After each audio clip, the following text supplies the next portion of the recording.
Hello, my name is Laura Mosqueda, and I'm delighted that we can show you what the next phase of your training could look like. Keck School of Medicine, we pride ourselves on challenging paradigms and thinking outside of the box. The amount of exposure that we get as students at LA County and Keck and all these different sites is incredible. The training you get here is as hands-on as it could be. Good morning, Mr. Reed. Oh, do you have the CT scan? Yeah. Let's pull up that CT scan. So this is the CT scan from the first day. We take on the toughest challenges, the toughest cases.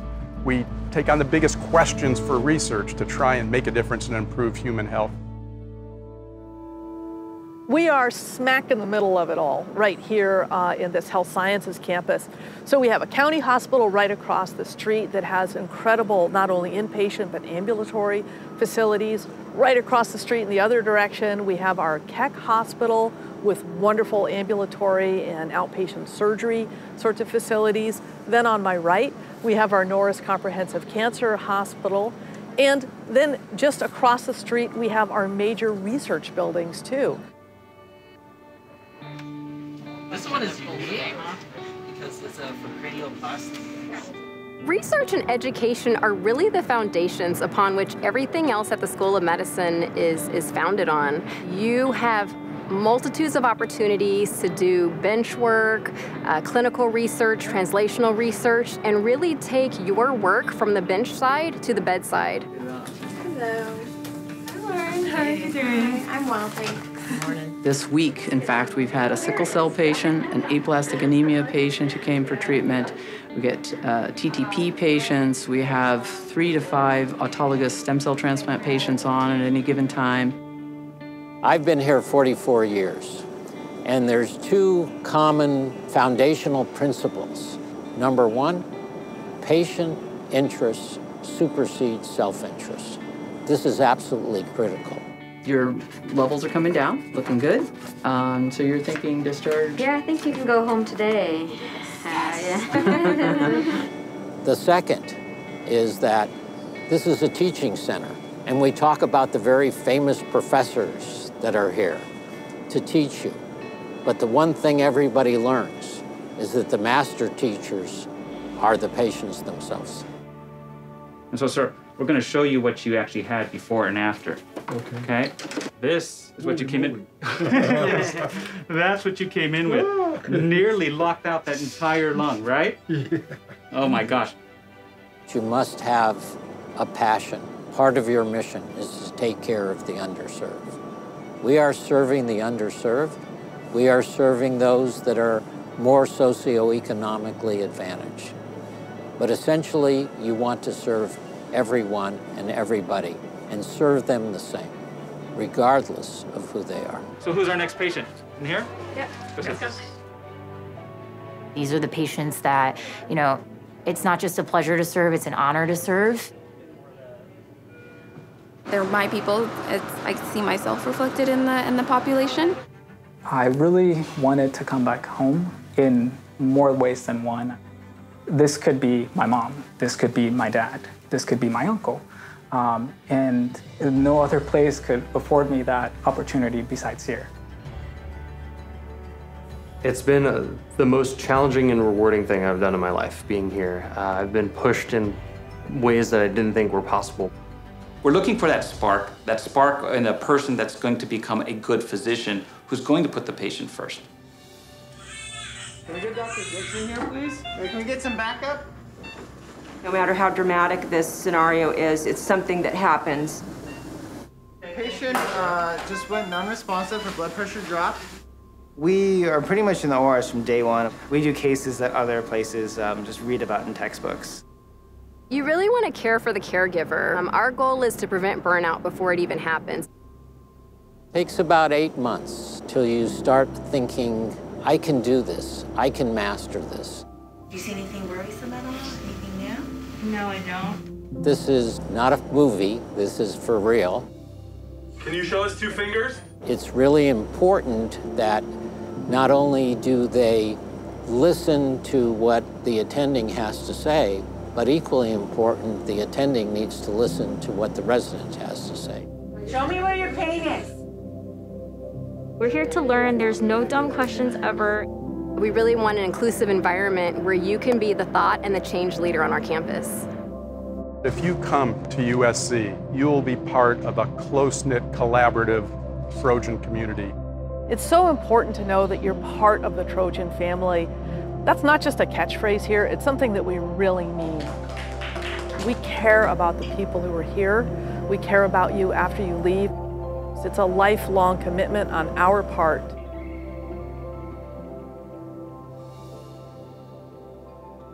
I'm Dan Logston. I'm a cardiothoracic surgery integrated program at USC. This is my 6th and final year of training. So we have a total of actually 14 residents in the program, 12 that are in clinical training, and then we take a research year our 4th year. So it's typically a 7-year program, but the 4th year is a non-clinical year. It's a research year. So each year we have two residents in each year, so it makes a total of 14. I think USC, when you look at training programs, especially in something so specific as cardiothoracic, what we really look for is a training program that has mentorship.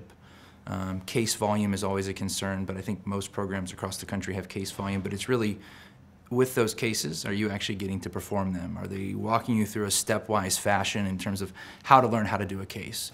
You're not just getting dropped in and asked to perform, you're kind of stepwise taught through it. And I think the beautiful part about integrated program is that we've been here since year 1, and so I know what it's like to be a first year intern, and now I'm a 6th year, technically 7 years, but a 6-year chief resident. So I remember what it was like to be an intern in a 2nd year. So being able to really, right now I'm on a county rotation, and I'm able to walk that 2nd year resident through cases and kind of just build upon their surgical experience. So you start by opening chest, and then by putting somebody on bypass, and then little basic parts of the procedure, because now that I'm comfortable with that, it actually benefits my training to be able to teach.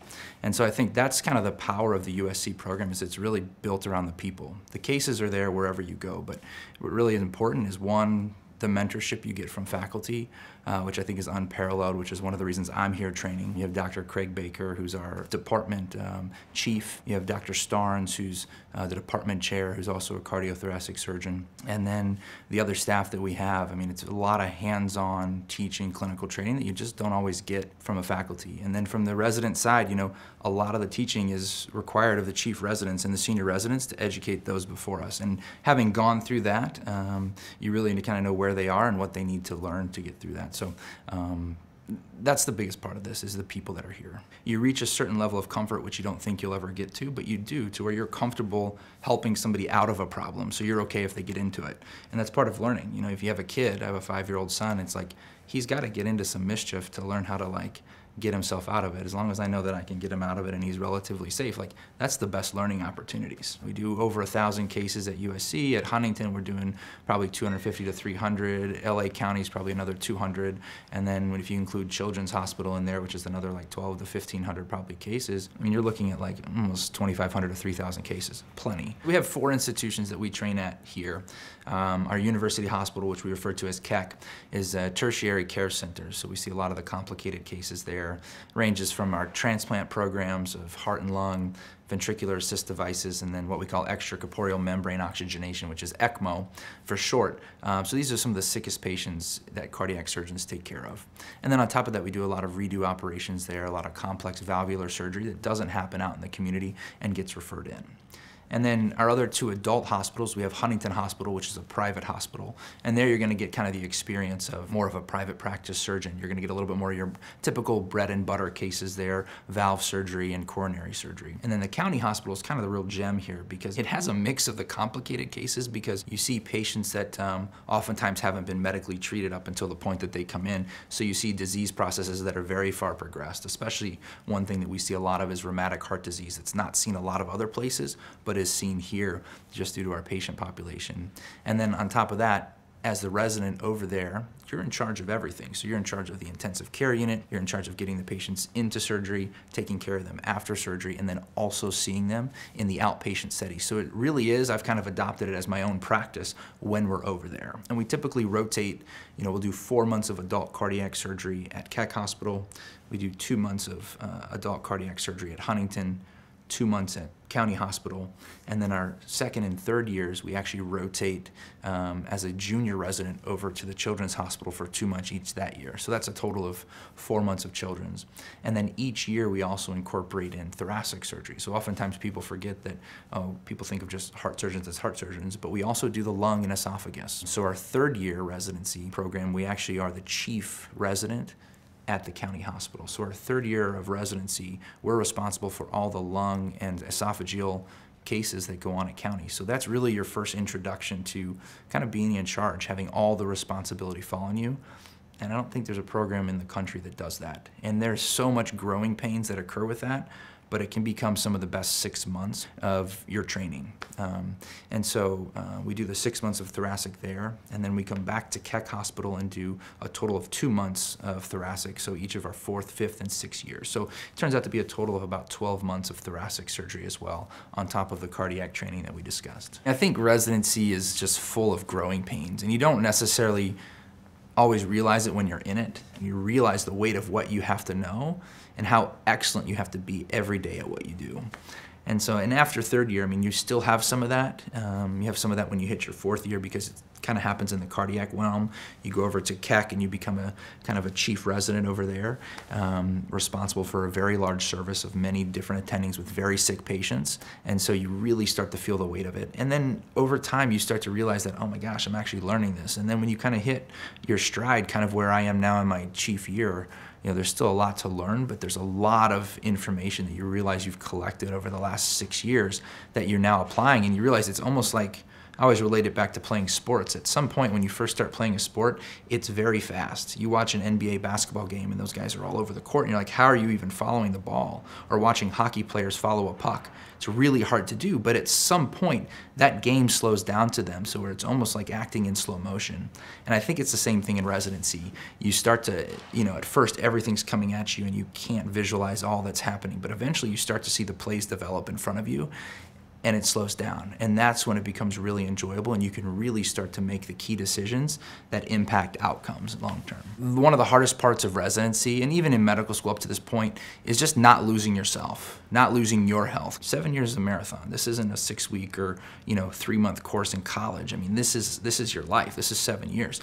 And so you have to put yourself kind of first a little bit. You have to think about taking care of yourself. Now that our program has developed the way it has, we really work on trying to cover for each other. And that's been one of the things that myself and the other chief resident have kind of promoted, is just this idea of like, hey, we'll help cover for you, you know, to make sacrifices for the family things. Like this weekend alone, the resident that's on service with me now, she wants to go back to visit her family because she's off for the weekend. So we said, hey, you know what, take Friday off, take Monday off.